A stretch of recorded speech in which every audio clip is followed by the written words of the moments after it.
All right, ladies and gentlemen, welcome back to the channel again. Thank y'all so much for coming over. Got this video here from NewsNation. Says here, Diddy is a flight risk, has tampered with witnesses, victim's attorney. Um, this is a lady that says she didn't like give names. Everybody was like, just say the names. She didn't give names on who, but she said she has some people, you know, that pretty much have stories to tell. But yeah, I know he was denied bail, right, for the third time. I don't know. This video came out 23 hours ago. I just want to see what she has to say here, but we ain't gonna waste no more time. Let's jump right into it. We've got an attorney with us now. We have Ariel. She's joining us now. So who do you think that this star is, that we've got this unidentified male? And how could this be impacting the case? I know who it is, which I'm not going to say out of respect, but how is it going to impact the case? I think the impact would be more so if that person was revealed. It would be, I think, shocking to everyone, kind of shocking, but not shocking at the same time. And I think it would just... And I've seen a lot of comments saying that this person was JB. That's all I'll say.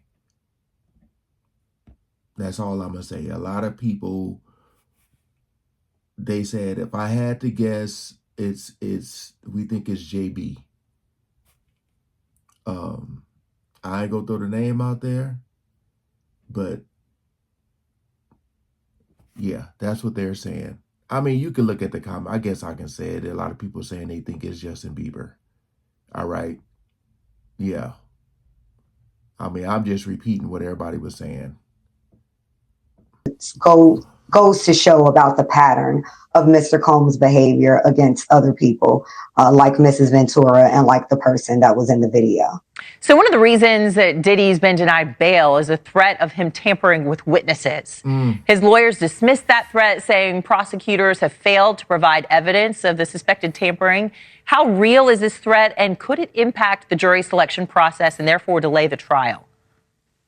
I think it's more so about him being a flight risk than tampering. We have seen some evidence where he, specifically with one of the members of Dirty Money, as we all know, Don Richard had filed a lawsuit against Diddy.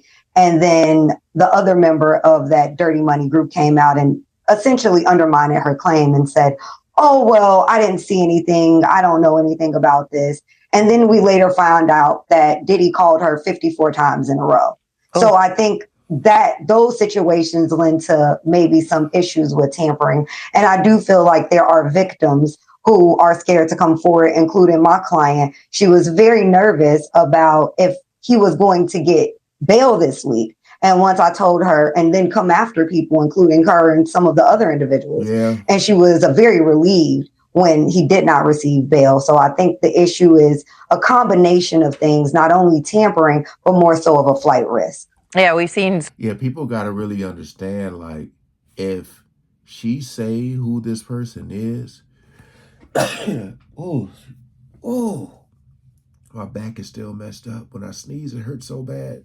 You got to remember, if she says the name, and let's say this person, they want her to testify. If she say this person's name, do you know how many people would come looking for her? You know, like, remember, Diddy was put in position of power.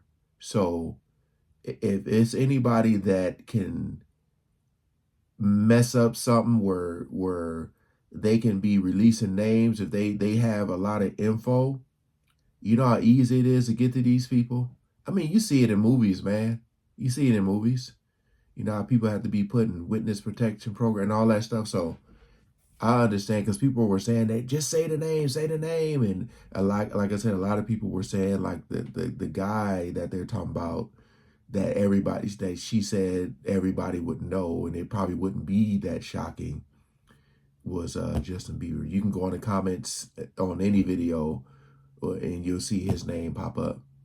But sort of two waves, a first wave and then a second wave after bail was denied the second time. Do you think the judge's firm denial of bail multiple times now is indicative of how the trial is actually going to go too, as well as potential sentencing? I do think that it's indicative of how the trial will go. In a lot of situations, again, in America, we have innocent until proven guilty, right. But then there's a certain amount of guilty and a certain amount of innocent. So I think we're leaning more towards the guilty side just because of what we've seen in the past with Mr. Colmes' behavior, what we've seen in terms of the sheer amount of plaintiffs in civil court who have filed cases against him, as well as, like I said before, him being a flight risk and having the means and wherewithal to actually take flight and leave the country so he doesn't have to face his crimes in criminal court. So I think taking the totality of the circumstances, the court is being careful to make sure they don't do something that allows Mr. Colmes to avoid justice. Now, is this right that Diddy's lawyers have accused the government of leaking the 2016 surveillance video of him beating up his then girlfriend, Cassie Ventura? Diddy's team saying the government has been, quote, strategically leaking confidential grand jury material and information, including the 2016 Intercontinental videotape, in order to prejudice the public and potential jurors against Mr. Colmes. So what do you make of this? What impact could this have on the trial? Well, to my understanding, Mr. Colmes purchased that tape from the hotel employee when he, for a certain amount of money. I'm not exactly sure. I've heard a bunch of different numbers, 50. But he purchased that tape. So how can they make that assertion, his attorneys make that assertion, when that person still probably has the tape? The person he purchased it from, I'm sure he didn't just destroy the tape.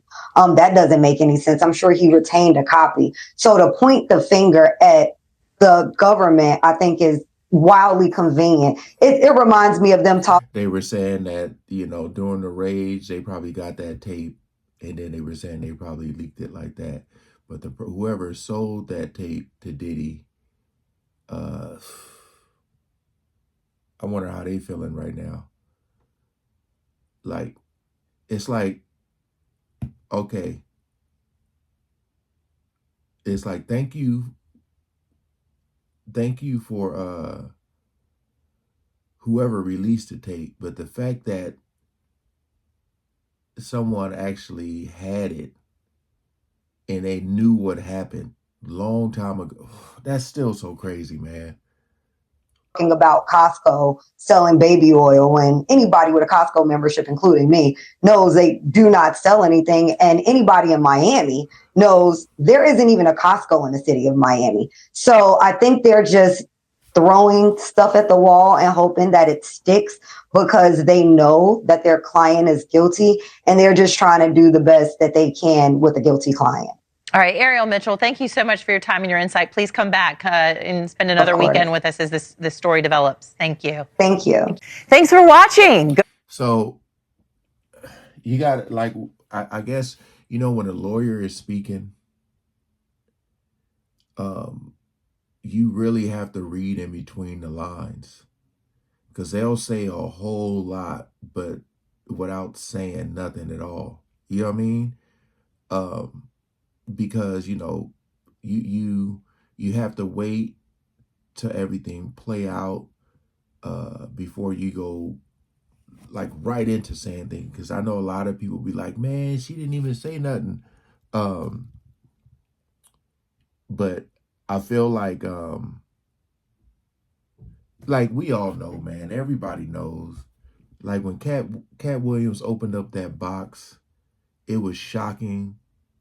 More so shocking because whenever you get like a celebrity that says stuff like this, like I remember when Jim Carrey went on Jimmy Kimmel or Fallon, I think Jimmy Kimmel, and said what he said, it was shocking. You hear the crowd laughing and stuff. Nobody really take it serious. It's just like, I can't believe another celebrity, because you think they're all in cahoots with each other. But it's a lot of them that aren't part of, you know, it's like they're part of the industry, but they may not be part of the dark side. Or maybe they was and they tried to get away. That's why they get labeled as crazy and all that type of stuff. So when people like Cat Williams come out and talk, especially as a comedian, people are like, is he serious or he's just joking around? And then it's like, whoa. And then all this stuff starts to come out and it's like, hold on now. So as a lawyer, you can't just be up there like spilling everything. So all I would say is stay tuned.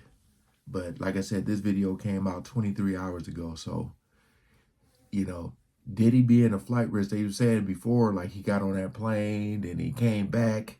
So, I mean, I feel like it would be hard for him to leave because they would be watching him. But, you know, somebody might pull some type of Houdini act and act like Diddy's going this way when he's actually going that way. So you got to be careful. Got to be careful. But, hey, stay tuned. Appreciate y'all coming over and watching. Peace out.